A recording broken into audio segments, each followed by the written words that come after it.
In Invincible's setting, street-level supervillains almost sound like the start of a punchline. After 4 seasons of sociopathic super-colonizers planning to turn Earth into a baby farm, constant never-ending alien invasions, and a multiverse-hopping hater unleashing Armageddon upon the planet all for the sake of a salty runback, the average Joe supervillain like Kill Cannon or this dopey elephant guy feel like small potatoes. So it's interesting that even as the stakes keep rising each season, the show never forgets to check in on the day-to-day lives of some of its setting's less global-scale threats. And in particular, those whose only interest is, well, take it away, Machine Head. Money! Titan, in the grand scheme of things, isn't an important character.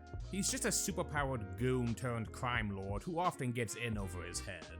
With every season, save for the second one, the show has made a point to check in on the misadventures of the Raku Narcs, which often shows an interesting parallel to what's going on with the titular protagonist in some important ways. Hey team, Phantom Skull, the super security VTuber here, and today we're looking at Invincible's rocky crime acquaintance Titan, to analyze his character, his journey of trying to be a crime boss in his always-on-the-brink setting, and why he keeps popping up in spite of the show's ever-rising stakes and his important connection to our emotionally drained protagonist. So let's take a break from the weekly end times level threats to take a look at things from the little bad guy's point of view.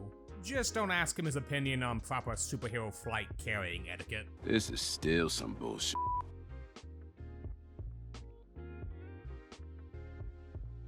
We don't know a lot about Titan, not even his real name.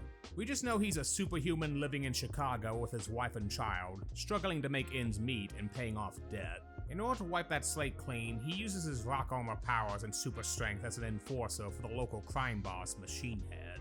His strength and rock armor aren't exactly much to write home about compared to the major players we see in the show, but it does make him a nightmare to the common gangs and humans he deals with in his day-to-day goon work. And given how Invincible's setting kind of requires you to have baseline super strength and durability just to walk across the street safely, his C-tier powers certainly come in handy keeping him alive from things much beyond his weight category.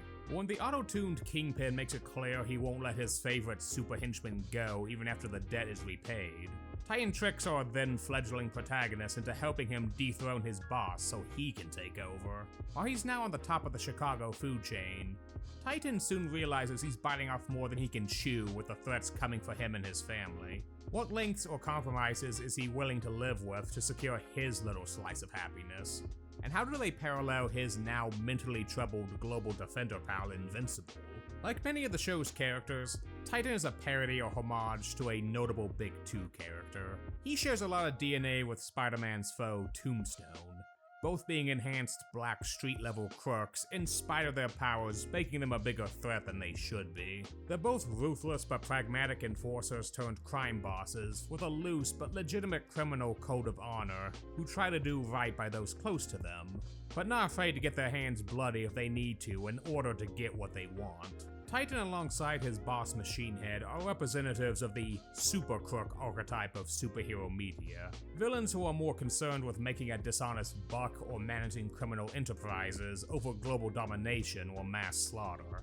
The score is all that matters, as Flash's rogues would say.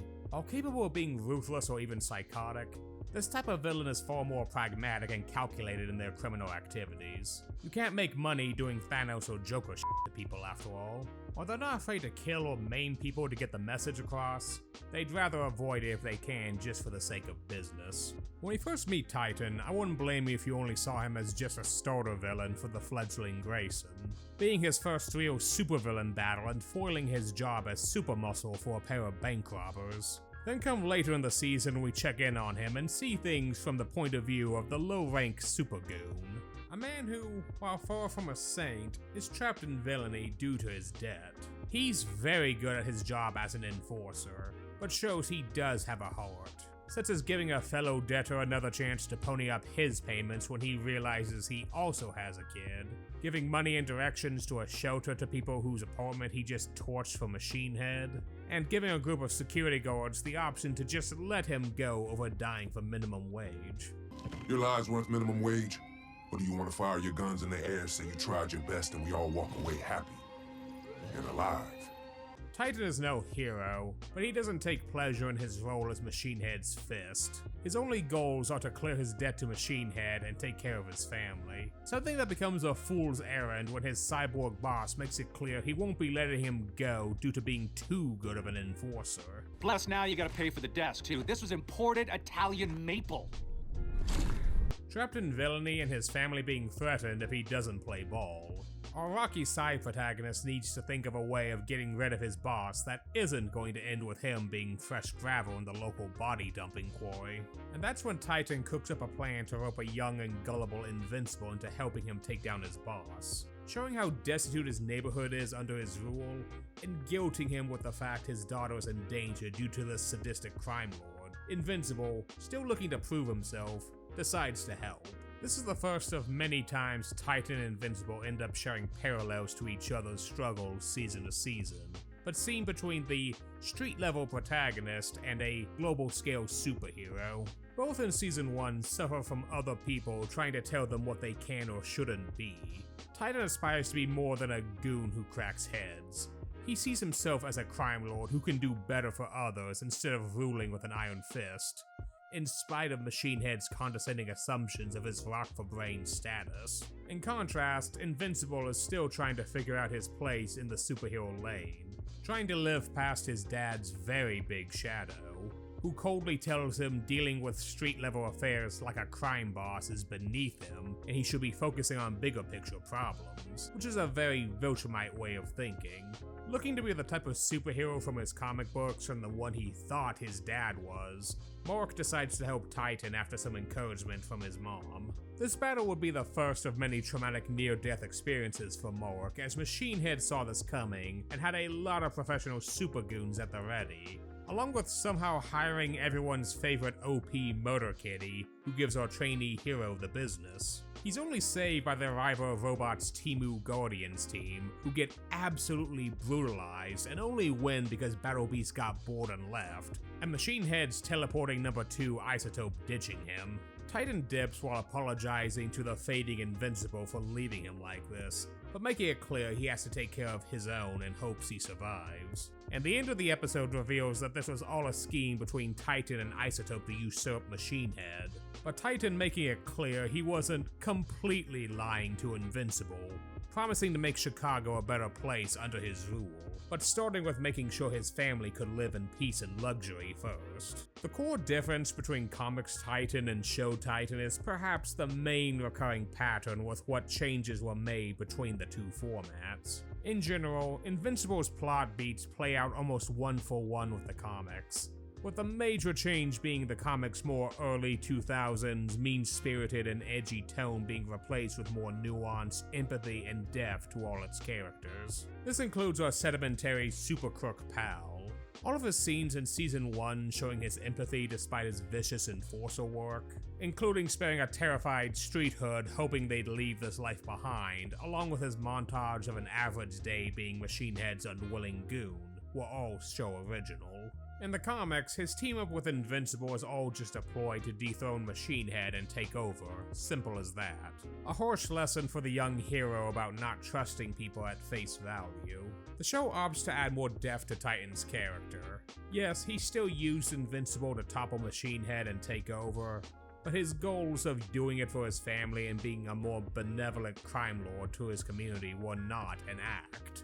And he is actually guilty about almost getting the hero killed, but his lifetime of harsh street life forces him to soldier on to get to his end goal. But replacing his enforcer hoodie for a snappy kingpin fit doesn't mean he gets to live happily ever after, as Season 3 would show.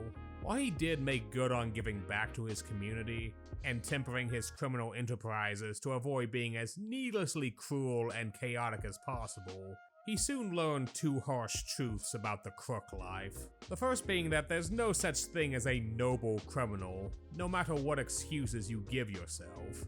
And the second being that, no matter how smart or tough you are, there will always be a bigger fish waiting to eat you. Titan's bigger fish being the magical dragon gangster Mr. Liu.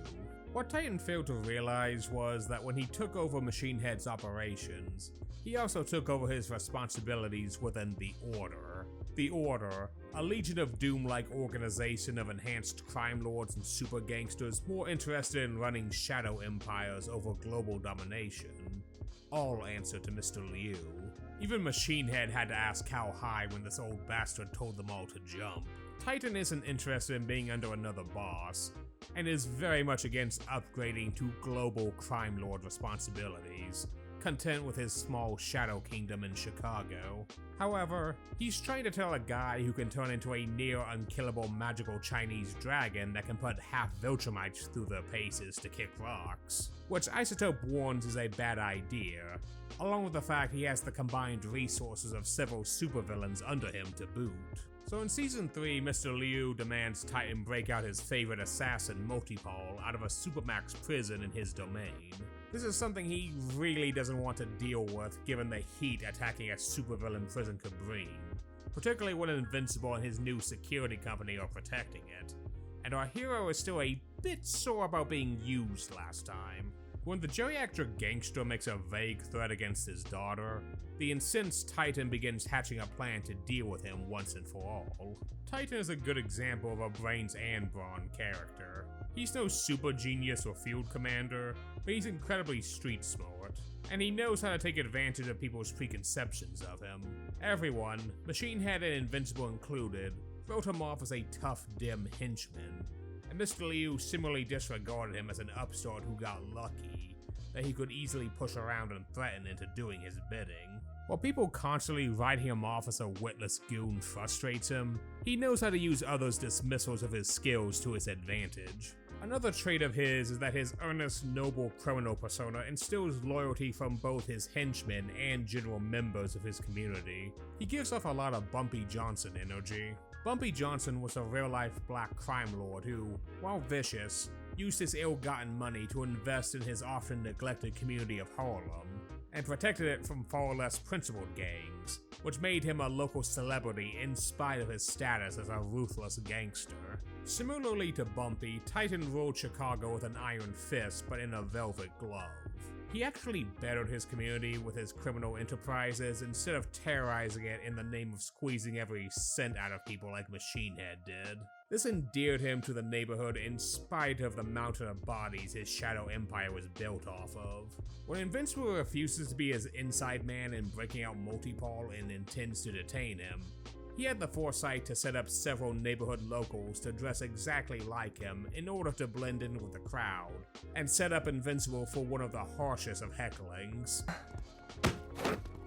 We all look the same to you, hero?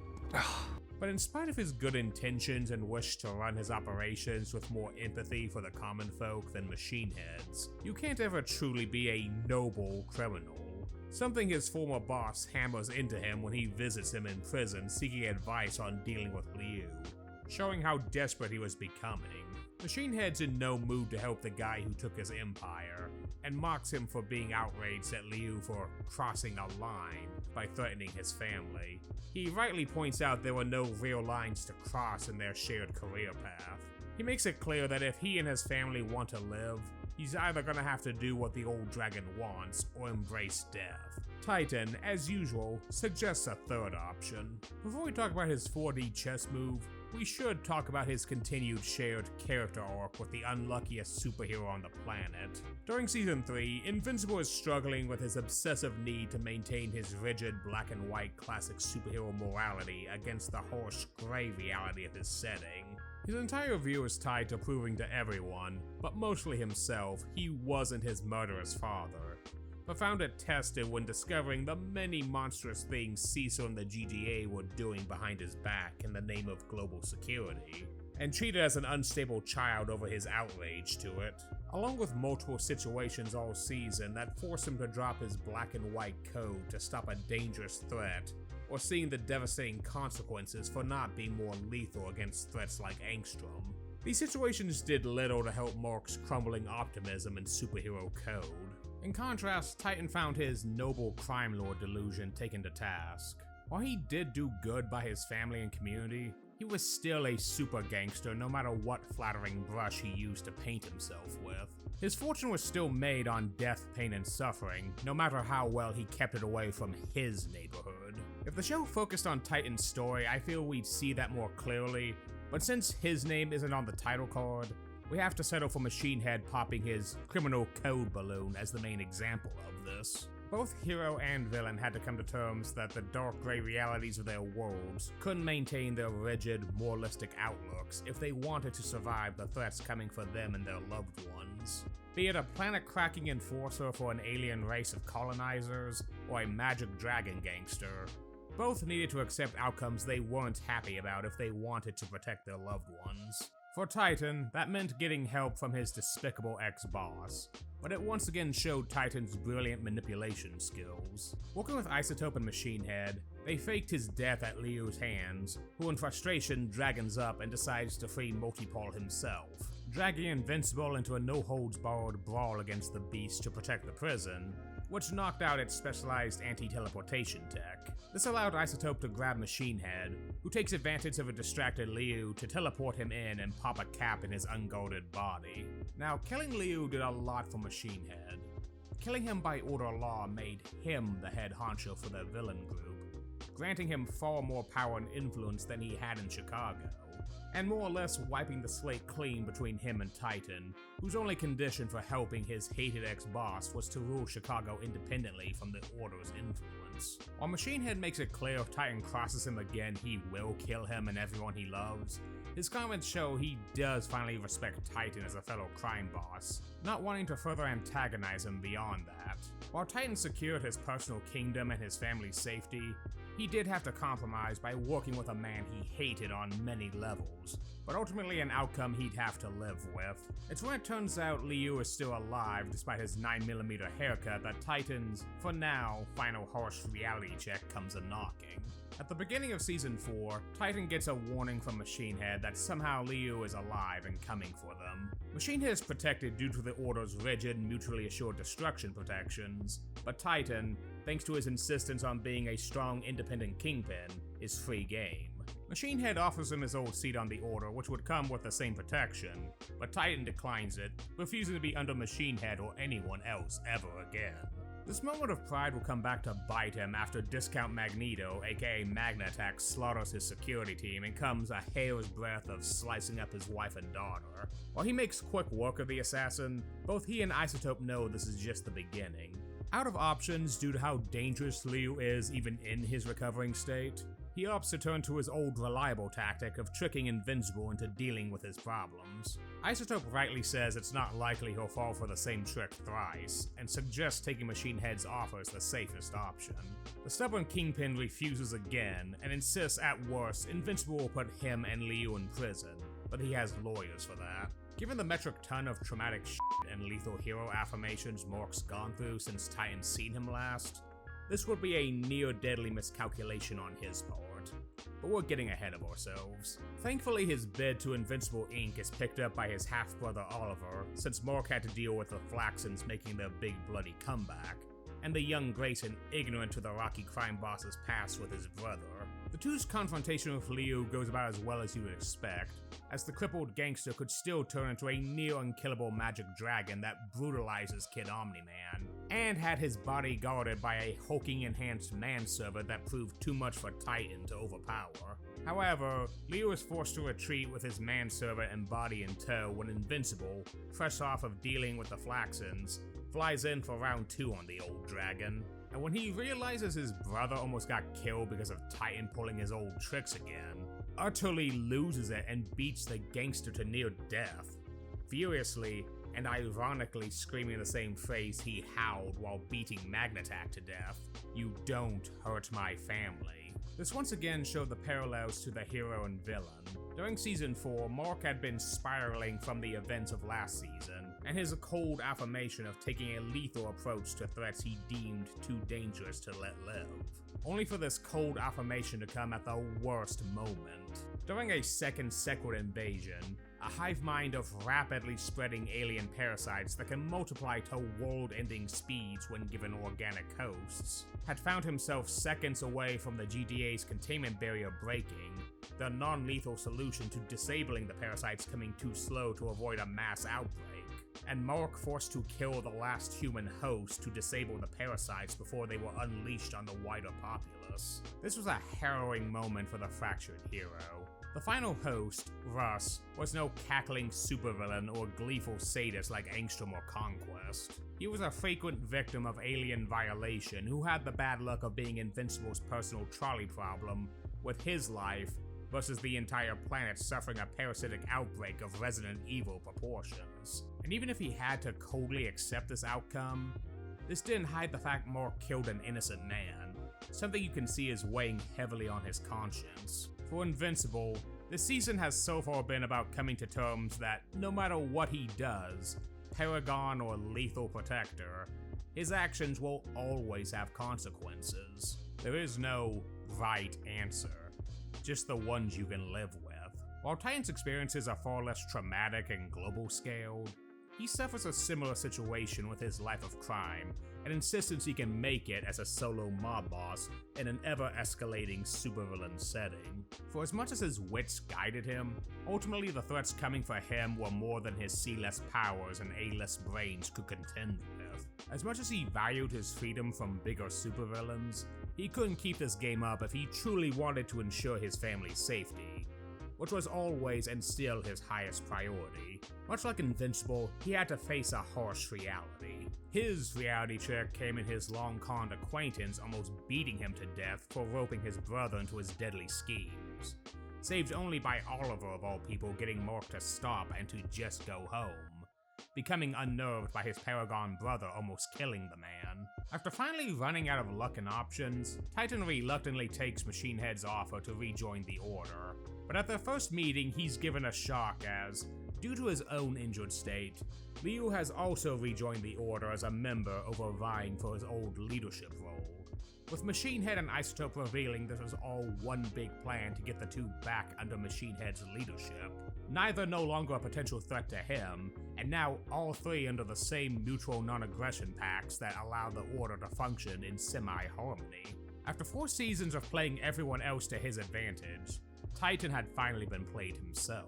Even if it's as a business partner and not a henchman, being placed back under Machine Head's thumb is a bitter pill for Titan to swallow, after all the struggle to escape from under it. However, he still maintains his personal hold over Chicago, with Order oversight, and his family's safety is finally ensured. When he reveals the ploy to get both of them under Order regulation, he doesn't rub it in Titan's face or mock him for falling into the trap like he would have in Season 1. He treats this as a new dawn for all involved, no longer focused on killing each other, but now securing each other's safety as one big happy crime family. And they can all focus on what's really important. Making so much money, it's f***ing ridiculous! Titan himself seems to accept this. When he realizes both he and Liu got played, he isn't outraged or distraught, just annoyed but accepting the outcome. Given the usual endings to most crime lords when their luck runs out, I suppose Titan relents that this isn't the worst option for him. But his loss of freedom and essentially being back where he started, even if it's under better conditions, is ultimately an outcome he's going to have to live with. While Season 4 is still going, I doubt we'll be focusing on Titan anymore given the much bigger fish being fried looking at the episode titles. On the grand scheme of things, he and his Breaking Bad Supervillain Edition plotline feels rather small. It provides a lot of interesting dynamics to the day-to-day world of Invincible's superhero setting in between the apocalyptic threats faced by it. Invincible and Titan are two sides of the same comic book coin, suffering similar struggles in different contexts, that help better paint what the young hero is going through in spite of the slightly lower stakes the Raku Nox faces. Whether we'll check in on Titan next season or have another sabbatical remains to be seen. But this crime boss continues to be a fun look at the less planet-glassing villains lurking in Invincible's shadows, and I can't wait to see more of it when we do. Though time will tell if he really is accepting his new fate under the Order, or if Rocks for Brains has another gambit or two lying in wait. Thanks for watching. Hey, thanks for checking out my video. If you liked it, I'd appreciate a like and a comment. What are your thoughts on Titan? Got another Invincible character you'd like me to deep dive on? Let me know down below. And be sure to subscribe for more super security VTuber fun. We're so close to 4,000 subscribers on YouTube, and I can't thank you all enough for that. And consider becoming a member of my channel. It really helps with improving assets and allowing me to more frequently make these videos. I also appreciate just a simple like and sharing of my video. All support helps the channel grow. Got more Invincible videos in the works along with other topics, so I hope to see you all there. Thank you all for watching, and I'll see you all in the next video.